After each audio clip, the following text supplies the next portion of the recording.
first thing I'm going to do is obviously remove the door card. So 4, 5, 6, 7, I think. Let's check it out. There we go.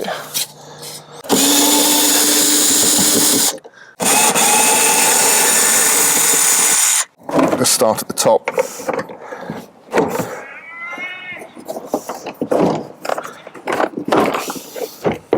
So basically on the inside here you've got one connector there for your speaker, you've got another connector that goes into the switch, and then this just unreleases from the door handle piece here.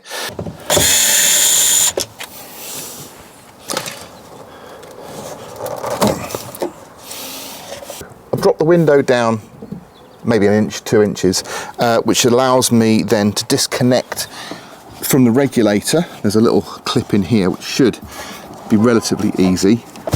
There. Right, so that's now disconnected. There's a little plastic piece which I'll show you when I remove the regulator from the door. There's a little plastic piece that just literally clips into the window, but now that's released, I'm just going to use this camera mount suction, which I've used before and works really well. But if you wanted to, you could just tape it to the top to make sure it doesn't drop down. So now that window is free of the regulator. So we're going to remove this.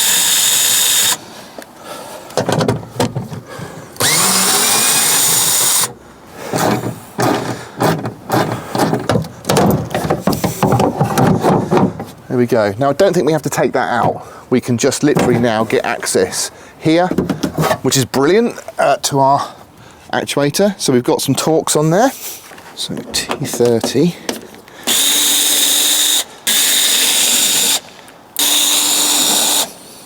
Push that in, inside there. Then we've got a T20 in here we need to release. Handle slides, if I remember rightly, that way. Yeah. There we go. Don't lose that. Got a little silver Torx bolt just there that we need to undo, and that will release the handle, and they should be able to get access to everything.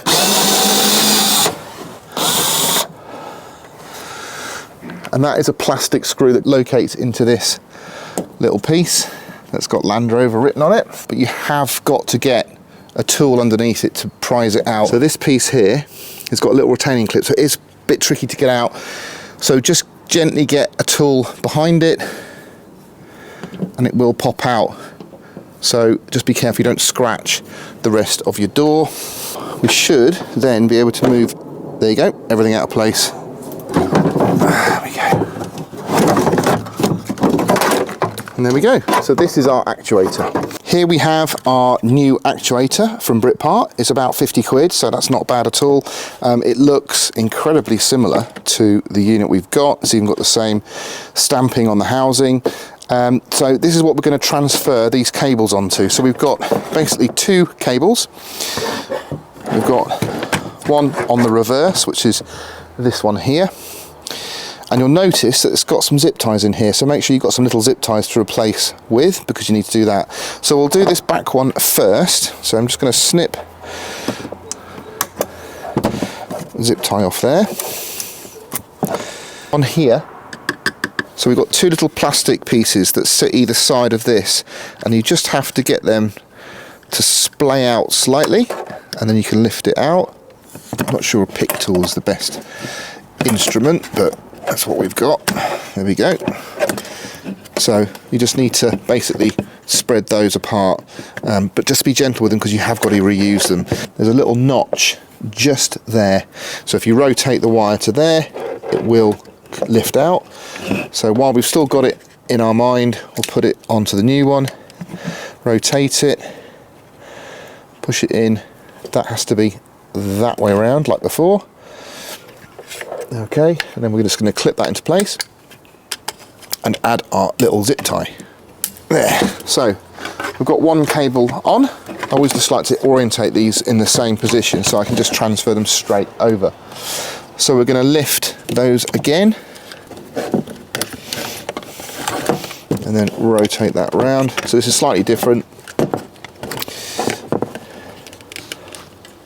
Pop it in. There we go. Then we'll push it back in again. There we go, that's in. There's no zip tie around that one, which is interesting, but that's in. And then we're done. So push your actuator in first, and then this piece needs to be positioned at the top. So actuator in, goes forwards, then your handle also needs to be up in the right position. So things aren't quite into place just yet, so this bit here needs to be correct.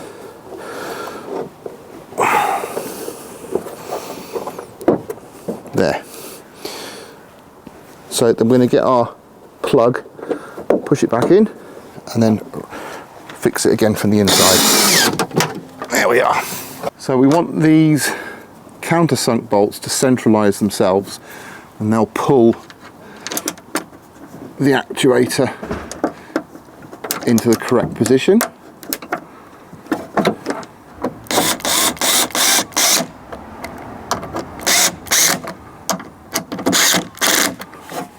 So we're going to push our connecting cable through again. This is for our handle that's in the door card. Then we're going to be reconnecting the new actuator.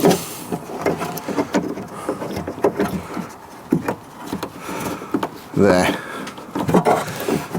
And the grommet.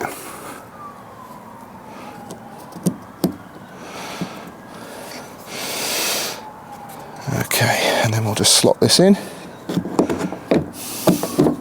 And then I've got to knock it this way into place. There we go, that's good. Right, I haven't done it because it had a split, but if you're going to be, you need to replace your gasket on here before. There we go. You put this piece on, just for future reference. There. Okay. This is the little clip that holds the window regulator in place. And to be fair, that's not anywhere near, well, you've got a nice handle that's not anywhere near as hard as the fronts to get back in. So, reposition your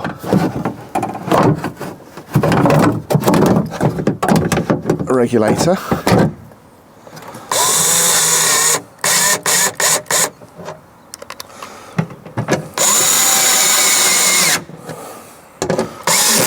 So when I refitted this regulator, I made sure it slipped, that clip, that white clip slipped at the bottom of the window. It's not located yet.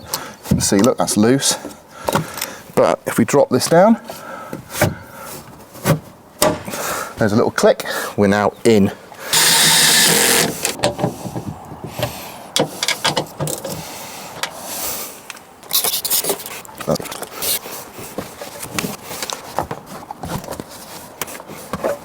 So when you actually put your door card back on, you've got this little switch here, the handle, and you need to make sure that your bar inside here connects with it.